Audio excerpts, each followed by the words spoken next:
Hello students of class 9th chapter 1 हम continue कर रहे हैं आज number system.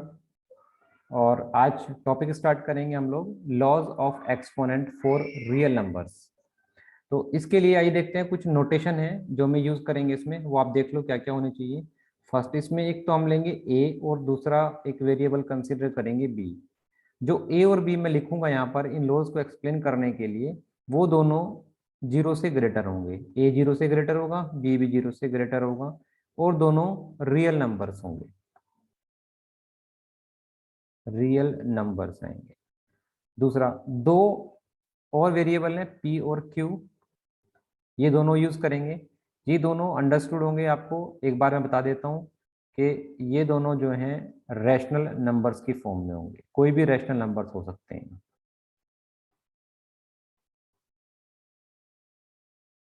Right, now come to rule number 1।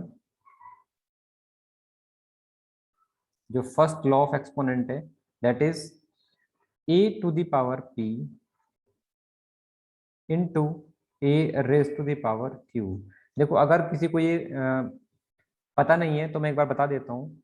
अगर यहाँ पर कोई भी नंबर लिखा है 3 रेज टू द पावर 2, हम इसको रीड कैसे करते हैं?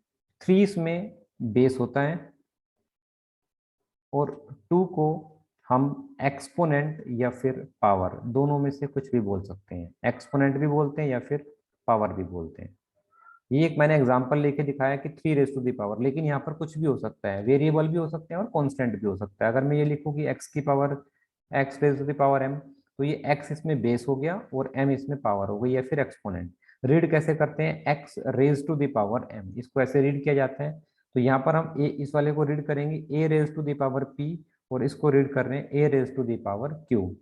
और आपको पता है कि a जीरो से ग्रेटर है इसकी वैल्यू, और रियल नंबर कुछ भी हो सकती है। पी और क्यू दोनों नंबर यहाँ पर रैशनल होंगे। तो इन दोनों में जब ऑपरेशन लगेगा ए की पावर पी इनटू में, जब दोनों मल्टीप्लाई होते हैं ए की पावर पी एंड ए की power q, then answer will be a to the power, base इनका एक साथ आ जाएगा और ये दोनों नंबर आपस में ऐड हो जाएंगे। इस लॉ को हम एक एग्जांपल से लेके समझते हैं। सपोज कि आपको ये दिया हुआ है कि 2 raise to the power 2/3 multiply by 2 raise to the power 1/3। इसका सेंस ये हुआ कि जो हम सिंप्लीफिकेशन करेंगे इसमें बेस सेम है। देखो, यहाँ पर 2 है, यहाँ पर भी 2 है, और पावर इसकी एक पी है दूसरा क्यू है। तो हम इस रूल को कैसे अप्लाई करेंगे? हमें पता है कि अगर इन दो नंबर्स का बेस सेम होता है ए और ए, और पावर डिफरेंट है, तो आंसर होता है बेस ए किया जाता है ए और पावर ऐड हो जाती है। तो इसमें इन दोनों का जो बेस है वो 2 है, तो 2 यहाँ पर आ जाएगा अगर इसको कंपेयर करें, और पावर इनकी ऐड हो जाएगी। पहले वाले की पावर है 2/3 और दूसरे की पावर है 1/3। अब इनको सिंप्लीफाई करते हैं तो 2 की पावर, इनका एलसीएम 3 आ जाएगा, जब ऐड करेंगे तो इधर 2 आ जाएगा इधर 1 आ जाएगा। तो दिस विल बी 2 की पावर 3/3, यानी कि 3 से 3 कैंसिल कर देंगे, देन आंसर विल बी 2 की पावर 1 एंड विच इज 2। तो इसको सिंप्लीफाई करके आंसर 2 आ जाएगा। तो ये रूल नंबर 1 का एक एग्जांपल था। Next come to second rule, rule number 2। इसमें क्या करेंगे हम लोग? अगर ए की पावर पी है, a raise to the power p कोई नंबर है और इसकी पावर क्यू दिया हुआ है, यानी कि कोई भी नंबर है ए की पावर पी फिर उसकी भी पावर दी है, पावर की पावर, तो answer will be a to the power, ये दोनों जो पावर है आपस में मल्टीप्लाई हो जाएंगी। आंसर विल बी ए की power p to the p into q. इसको भी एक एग्जांपल से समझते हैं। एग्जांपल है इसका 3 raise to the power 1/5 and whole power 4। अब आपने देखा यहाँ पर 1/5, इसमें p कंपेयर करेंगे तो p को रिप्रेजेंट करेगा और q 4 के इक्वल होगा। अब आंसर क्या होता है? a की पावर, दोनों आपस में मल्टीप्लाई हो जाते हैं p और q। यहाँ पर बेस 3 है, पावर दोनों की यानी कि एक की p है और फिर उसकी पावर q है, that is 1/5 multiply by 4, then answer will be 3⁴/5, ये इसका आंसर हो जाएगा according to the rule. Next come to rule 3, a⁴p और डिवीजन में इसका a⁴ रखा हुआ है। अब आप यहाँ पे ये ध्यान रखना है कि दोनों का बेस सेम होना चाहिए, ये रूल अप्लाई करने के लिए, ये भी a है और ये भी a है। Then answer will B a⁴, ये q वाली जो वैल्यू है क्योंकि ये ऊपर चली जाएगी और p से माइनस हो जाएगी, दैट मीन्स के a should be a⁴p - q। इसको भी एक एग्जांपल से समझते हैं। लेट के 7⁴, फॉर एग्जांपल 7⁴1/5 और डिवाइडेड बाय 7⁴1/3। अब यहाँ पर इसको कंपेयर करेंगे इससे, तो दोनों का आपने देखा बेस सेम है, यानी कि a, यहाँ पर a की वैल्यू 7 है इस क्वेश्चन में, और p को कंपेयर करेंगे तो p 1/5 है और q से कंपेयर करेंगे तो ये 1/3 है। आंसर कितना होता है, बेस यहाँ पर आ जाएगा, दोनों पावर आपस में माइनस हो जाएगी, 1/5 - 1/3, दैट इज 7⁴। अब इनको सिंप्लीफाई करना है, 1/5 - 1/3 को, तो हम रफ में सॉल्व कर सकते हैं। 1/5 - 3, एलसीएम इन दोनों का आ जाएगा 15, तो 5 3 = 15, 3 5 = 3, तो दिस विल बी माइनस का 2/15। दैट मीन्स कि जो पावर है हम इसको सिंप्लीफाई करके -2⁻⁻2/15, ये इसका फाइनल आंसर हो जाएगा। रूल नंबर 3 ये पे बेस्ड था। Next come to rule number 4। इस बार a⁴p इंटू में b⁴p। इस बार दोनों के बेस डिफरेंट हैं। अभी तक जो हमने रूल किए थे तीनों, उन सब में बेस सेम था और एक्सपोनेंट उनकी अलग अलग थी, बट जो रूल 4 है इसमें बेस डिफरेंट है। देखो पहले का बेस है a और दूसरे का है b, लेकिन पावर इस केस में दोनों की सेम है। तो जब ऐसा होता है तो बेस आपस में मल्टीप्लाई हो जाते हैं और होल पावर इन दोनों की एक साथ हो जाती है p। ना तो ये ऐड होती ना सब्ट्रैक्ट होती, सिर्फ पावर एज इट इज आ जाती है दोनों की p। इस पे भी एक एग्जांपल करते हैं। Let it is 13⁴1/5 multiply by 17⁴1/5। अब आपने देखा, कंपेयर करो उसको, कंपेयर करने पे a यहाँ पर 13 होगा, b यहाँ पर 17 होगा और दोनों के बीच में मल्टीप्लाई है, यानी कि जो डॉट है वो मल्टीप्लाई को दिखा रहे हैं। Now according to the rule a into B, इन दोनों को बेस को इन दोनों के मल्टीप्लाई कर देते हैं, यानी कि 13 × 17 और इनकी जो पावर है p वो सेम है तो वो आ जाएगी 1/5।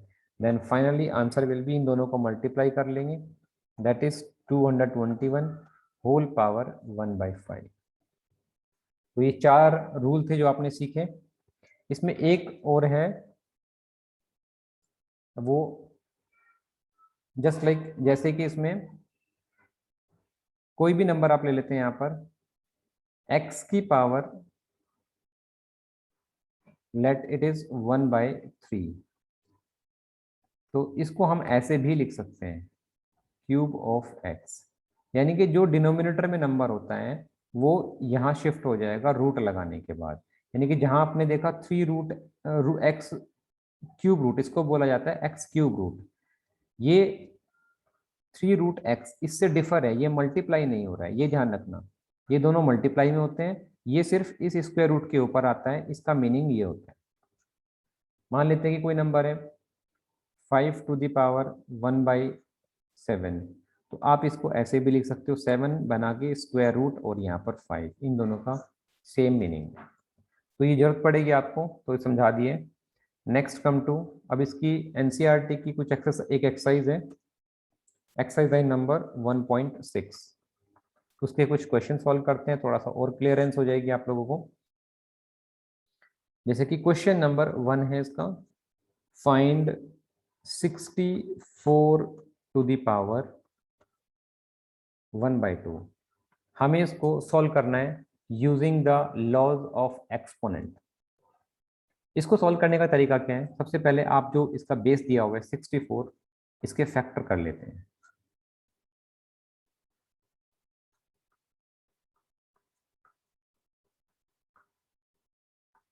ये बहुत आसान सा पार्ट है, सब लोग कर सकते हैं। अब आपने देखा 1 2 3 4 5 6 मीन्स के 64 को हम 2 की पावर 6 लिख सकते हैं, होल पावर 1/2। अगर आपको चारों रूल्स याद हैं तो इजीली आपने समझ लिया होगा कि इसमें कौन सा रूल लगने वाला है। ए की पावर m और फिर उसकी पावर n, या p और q कुछ भी ले सकते हो, that is a to the power m into n। ये दोनों आपस में पावर से पावर मल्टीप्लाई हो जाएंगी। तो आंसर क्या आएगा आप लोगों का? 2 raise to the power 6 multiply by 1 into 1/2, 6 into 1/2, 2 3 ज़ा 6। तो देखो पावर में कितना बचा? ओनली 3। और 2 की पावर 3 को आप क्या लिख सकते हो? 3 बार multiply, 2 multiply by 2 multiply by, this will be 8। तो ये आंसर कितना आया? 64 टू द पावर 1/2 का आंसर 8 आ गया। बाकी के दोनों पार्ट भी आप इस तरह से सॉल्व कर सकते हो क्वेश्चन नंबर 1 के। Now come to question number 2। Question number 2 का एक पार्ट है 9 रेज टू द पावर 3/2। इसको कैसे सॉल्व करेंगे? तरीका वही है इसमें। सबसे पहले आप 9 के फैक्टर बना लो।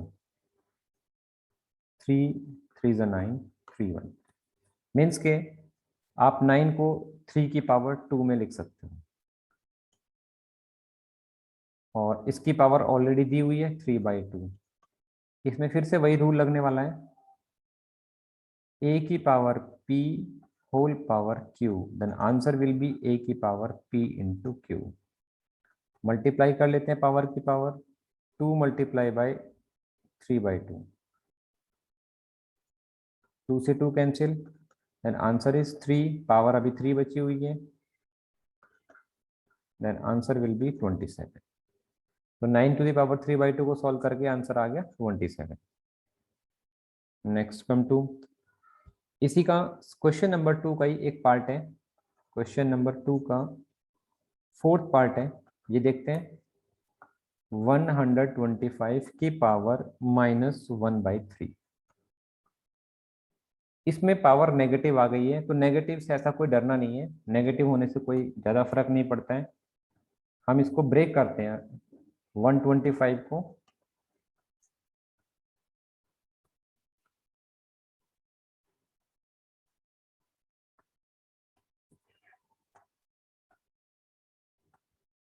125 को हम क्या लिख सकते हैं? 5 इंटू 5 इंटू 5, दैट मीन्स के 5 टू द पावर 3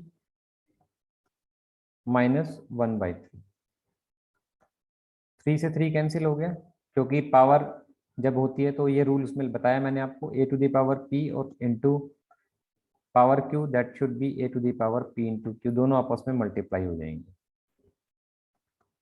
तो मल्टीप्लाई होने पे 3, ये ऑपरेशन जो किया है मैंने यहाँ पे समझा देता हूँ। 3 मल्टीप्लाई होगा -1/3 से, तो 3 से 3 कैंसिल हो जाएगा, यहाँ पर बचेगा सिर्फ 5 की पावर -1।